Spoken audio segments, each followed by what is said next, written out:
Okay guys, isa na muli mapagpalang umaga, tanghali, gabi po sa inyo lahat. Sana po ang lahat ay nasa mabuting kalagayan at ligtas po sa anumang kapahamakan. Sana po kayo dako ng mundo naroroon. Ako pumuli ang inyong lingkod, Maestro 21 TV. At sa ating video ngayong araw na ito mga kalingap, tayo muli po ay magbibigay ng ating panibagong kuro-kuro, komento, opinion at reaction tungkol nga po dito sa naging obserbasyon at naging pahayag po ng isa pong kalingap reactor. Ito po ay reactor po mga kalingap sa outside. Okay, hindi po siya taga-kalingap community pero base po doon sa ating impormasyon po na nakala po natin ay dating kalingap reactor din po itong taong ito, itong reactor na ito mga kalingap pero sa hindi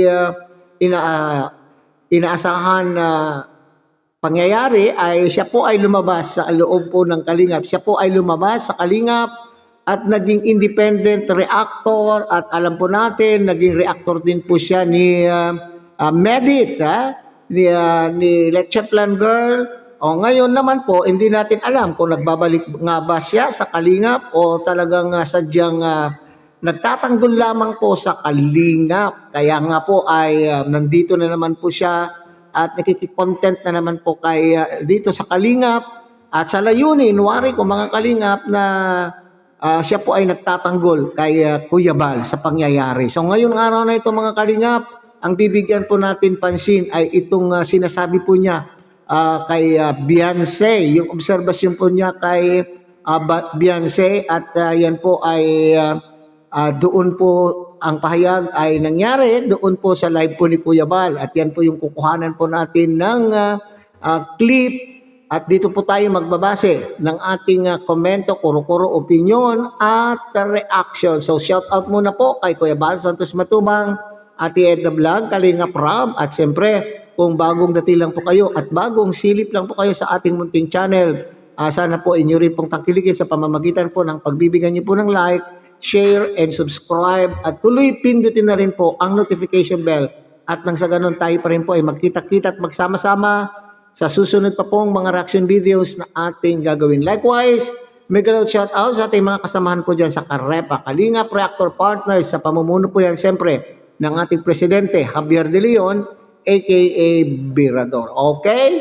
So, tangkilikin din po natin mga kalingap, ang ating mga kalingap partners, kalingap charity vloggers, lalo na po yung mga nariyan po sa iba't ibang kalingap landing pad na mayroon po tayo sa ating bansa. Okay, so sa ating pong pagpapatuloy mga kalingap ay panoorin po natin ang video clip po ni Kuya Bal kung saan po ay i-play po niya itong naging reaction po ni Egypta.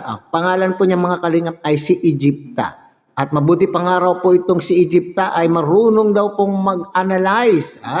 So yan po, tutukan po natin mga kalingap. Buti pa itong reactor na ito. May utak pa ito. Ano? Hindi kay Atty. Libayan, kahit tayo lang, mga ordinaryong, hindi, mga lawyer, ordinary citizen lang, we can observe that na napaka-ungrateful. O sino yan? So, Okay, so ibig sabihin po dito mga kalingap, nang sinasabi po ni Egypta, yung boses po na play po ni Kuya Bal mga kalingap, ay si Egypta po yan. So sinasabi po niya rito, kasi doon sa doon sa naging live po ni Beyonce mga kalingap ay sinasabing hinihintay daw po niya itong si Atty. Libayan. Kaya nabanggit din po ni Egypta itong si Atty. Libayan. At doon din po mismo sa naging reaction po ni Atty. Libayan na sinasabing nagpahayag po siya doon mga kalingap na naging ungrateful daw po itong dalaga na ito. Itong batang itong mga kalingap, itong gwapa po nila, ungrateful. Ibig sabihin ay ingrata. Bakit po? Dahil nga po, doon sa punto na siya po ay natulungan ay siya pa po ang nagpatulpo. Okay. So sinasabi dito mga kalingap ni Egypta na hindi na po kinakailangan tayo po ay maging lawyer, kagaya po ni Atty. Libayan, maski mga ordinaryong tao na gaya po natin ay naobserbahan po natin, masasabi po natin kung anong pag-uugali ang napansin po natin dito po kay gwapa po nila mga kalingap. Hindi na yung kagaya po yung ginawa po nila na pagpapatulpo po kay Kuya Bal na hindi makamove on po itong si Kuya Bal At itong mga viewers mismo na po, itong mga taga-suporta, lalo na po itong solid, organic Kalingap supporters, ay hindi po talaga sila makamove on doon sa punto kung saan ipinatulpo po yung taong tumulong po sa kanila. Kaya dito, sinasabi po nila, hindi kinakailangan maging lawyer ka. O kung ano man ang iyong pinag-aralan para sabihin kung anong pag-uugali mayroon itong guwapa po na sinasabi po nila sa Team Guwapa. At syempre, bilang abogado, napatunayan din niya na ungrateful itong si girl. So napahiya siya ngayon. Oh. Wala siyang mukhang iharap sa kanyang life. Hindi niya malaman kung anong gagawin niya na mabash siya or something like that. Natakot. Sino yan? Kuyugin. Wag na lang kayong pumunta, guys. Kasi Okay, ito yung sinasabi na kaya po hindi lumalabas po sa live po niya, nagtatago, walang mukha yung kanyang live, ay dahil siguro nahihiya. Sabi ko nga po nung sa ating mga nagdaan na content mga Kalingap, paanong mahihiya? Ang tapang-tapang po nilang mag-ina doon na magsasagot doon sa rapid tool po, expose ang kanilang pagmumukha po doon. Tapos ngayon sasabihin po nila, nahihiya. Hindi yan po nahihiya. Wala lang po siyang masabi siguro, kaya po siya ay nagtatago, hindi po ba? O baka naman po guilty, kaya po nagtatago. At baka siya po ay sugurin po ng mga buzzer. O di ba? Ang press release ng kanya pong scouter ay sinasabing matapang na daw po itong ang guwapa po nila. At pinatatag na daw po ng mga buzzers itong Beyonce na ito. Kasi yun po yung obserbasyon ng mga tao noon paggawa po nila ng kanyang channel na baka siya daw po ay mababas na lalo. Pero ano po ang ginawa po nila mga Kalingap? Ipinagpatuloy pa din po nila. Okay. So yan po. Kaya hindi na nahihiya yan siguro. Pagsuportahan nyo yung mga ganyang klaseng tao na napaka-ungrateful, katulad ni Kipay, huwag nyo nang suportahan. Okay? Kasi parang i-prove natin na kaya sila umalis ay dahil kaya nila. Okay? Sinusuportahan natin yung mga pagkakamali. Ay, salamat po kay Ma'am Shi Marie. Thank you so much po. Ito po ay si Egypta po, anong narinig niyo po. Huwag daw suportahan yung ungrateful. Tama po. Mabuti pa ito, marunong mag-analyze. So panawagan po dyan mga Kalingap ay dapat huwag na natin suportahan yung mga ganitong klase ng tao kung saan ay mga ingrata, ungrateful na mga tao. Okay. So wag na daw pong suportahan. So nananawagan po si Egypta. Okay. So itong panawagan na ito mga Kalingap ay doon po sa mga viewers na talaga naman pong nandito po sa Kalingap sumusuporta at sumusuporta lalo, loyal supporter po ng Kalingap at the same time po kay Kuya Bal. Kung tayo po ay magkakapareho ng damdamin dito po sa ginawa po ng pamilya po ni Beyonce na nagpapakita ng pagka-ungrateful, sana po ay tugunan po natin ang panawagan po na ito ng reactor na ito na itong si Egypta mga Kalingap. Yun na lang puntahan. Okay? Huwag daw puntahan. Every now and then, meron kasi ibang mga nagpo-post sa Facebook na kumakalat, na kumukuha ng mga video clips, yun. So doon na lang tayo manood. Pero yung puntahan natin mismo yung channel niya. Huwag daw pong panoorin itong si Tikyo. TQ. Yun yung TQ mga Kalingap. Ito daw pong tinatawag na TQ. Ito si Tulpo Queen. Bakit Queen? Di ba pwedeng maging Tulpo Princess mga Kalingap? Kasi hindi pa naman po siya ganun kaedad. So maaring sino ang Tulpo Queen sa kanila? So maaring Tulpo Princess. Now, so sinasabi po dyan, inulit ni Kuya Bal, wag daw puntahan. Saan tayo na lang po kung talagang gusto natin makibalita ay dito po sa mga feed, dito po sa mga reaction videos ng ating mga kapwa reactors at mga feeds din po na pinupost po diyan po sa Facebook, mga reels tungkol po sa mga bagay na pwede tayo makibalita tungkol po sa kanya. Queen o si Beyonce, sabi ni Egypta. Kasi nga daw po ay ungrateful. Tinulungan na ang gaspang ng ugali. Ito ang sabi nito Huwag na lang kayo pumunta. Kasi kung pupunta kayo doon, means sinuportahan nyo yung Mali. pag-uugali niya hindi maganda. Correct. Mabuti pa ito marunong Ano?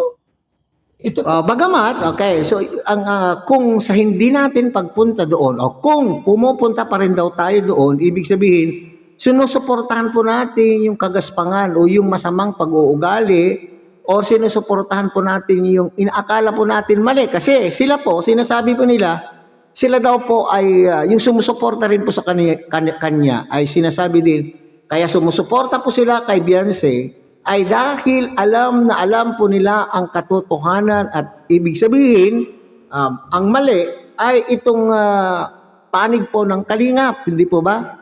Kaya nga parati nilang sinasabi sa kanila pong mga live, sa tama lang po tayo, sa tama lang po tayo. Dito naman po kay Egypta sinasabi, ang pagpunta po ninyo doon sa channel po ni Beyonce para suportahan o para manood, kumbaga ay sumisilip ka lang naman, hindi ka naman sumusuporta, pero sa pagpunta mo doon ay nakadagdag ka na po ng views, nakapag-contribute ka na ng views. So ibig sabihin, tinotolerate, tinotolerate po ninyo yung kagaspangan, sabi ni Kuya Bal, kagaspangan po ng pag-uugali. akala ko ito balahura sa kalinga. Pero hindi ko naman kanalize to. Let her be, okay? Let her be. Huwag niyong puntahan. Wag daw puntahan mga kalingap. Di ako nanonood sa kanila. Napanood ko na lang kay Mambo Pelo. Kaya yan, hayaan nyo na lang yung mga reactor, yung mga nagpo-post sa FB, kung sino yun madalas, okay? Huwag nyo na lang puntahan kasi magkaroon pa siya ng views, okay? Kasi para bang kung pupuntahan natin, parang tinutolerate natin yung hindi niya magandang pag-ugali. Okay? Yun yun. Kaya huwag niyong puntahan. Doon na lang kayo sa mga reactor. Okay? So, Kasi maliwanag po yan mga kalingap. masaya siya na marami siyang basher, marami siyang viewers. Okay? Ganon yun. Pag maraming bashers, maraming viewers. Okay? Kung talagang galit kayo sa ginawa niya, huwag niyo lang puntahan. Right? Para hindi mag-prosper yung pagiging, niya, epal. Diba? Yung Hindi magiging prosper yung pagiging epal daw po niya mga kalingap. ungrateful niya. Okay? Yun. Jimmy Galab siya, no? Maniwala kang nahiya. Yan. Nag-live din. As I said, pera-pera yun. Ayun. Okay? Kaya nga umalis siya sa Kalingap kasi magkaroon siya ng sariling channel, kumita, as what she expected na mas malaki ang kikitain niya. Okay? So, kaya kayo mga solid Kalingap, huwag na lang kayong pumunta. Let the reactors of Kalingap will do that. Okay? Galing ito si Egypt. Okay, so yan po mga kalingap ha. Okay, lalo na po itong organic, Huwag itong nila puntahan yung ungrateful. itong mga organic supporter po ng Kalingap, huwag na daw pong puntahan kasi as expected, kaya gumawa po ng kanyang channel dahil gusto rin po niya kumita at kaya umalis po ng Kalingap. Siguro iniisip po niya ay bakit noon pa man ay gustong-gusto na po niyang magkaroon ng channel para magiging buo yung kanyang kita kumbaga. Kumbaga ay magiging buo na po yung kanya pong kikitain, hindi na po mahahati o hindi na po siya aasa ng kung magkano lamang po yung iaabot ni Kalingap Rab. Okay? Kaya nga po, itong taga-suporta po, nainganyo rin po siguro sila na gumawa na po para at inaabangan po ng mga taga-suporta po niya, mga kalingap na pag na-monetize na, ay magugulat na lang daw po tayo. Magugulat po tayo. Siyempre, siguro, sila po ay payayabangan. Okay? Itong mga taga-suporta, mga kalingap. Itong mga taga-suporta o mga sponsors po niya na nariyan po siguro ay baka naman po siguro ay palalakihin ang ating mga mata sa pamamagitan po ng pagbibigay, pagpapalipad ng sangkatutak na mga palipad, at magyayabangan po sila kung sinong pinakamalaking ipapalipad po siguro sa unang live na siya po ay monetize niya. Kasi yan po yung kanila po sinasabi, mga kalingap, na magugulat na lamang daw po tayo na mga nambabalahura, na magugulat na lamang po tayo na mga against kay gwapa po nila. Pag siya po ay na-monetize, naku po, sa akin naman po ay ganito. Hanggang kailan? Kaya nga tama po yung sinasabi ng mga ilang defender po niya na parang umaatras na sinasabi, hanggang kailan? Kung ganyan po yung sistema. Kasi wala naman, pag pumunta ka sa kanyang live, wala ka naman din doon makikita. Hindi kagaya po doon sa mga vlog sa kanya po ni Kalinga Prab na kung saan ay meron tayong aabangan. May kilig tayong aabangan, may kwento tayong aabangan, na magsisilbing stress reliever po natin. Ngayon, nag-solo na po siya. Anong panonoodin po natin sa kanya? Alangan naman na family vlog, kung ano-ano na lang po siguro po ang kanya pong i-upload. Pero anyway, maliwanag po dito, mga kalingap, na ang pinapakiusap po at sinasang-ayunan naman po nitong si Kuya Bal, panawagan po ni Egypta, huwag nang suportahan, huwag puntahan. Kasi pag pinuntahan, ibig sabihin, sinusuportahan po ninyo yung masamang pag-uugali ng batang ito. Okay?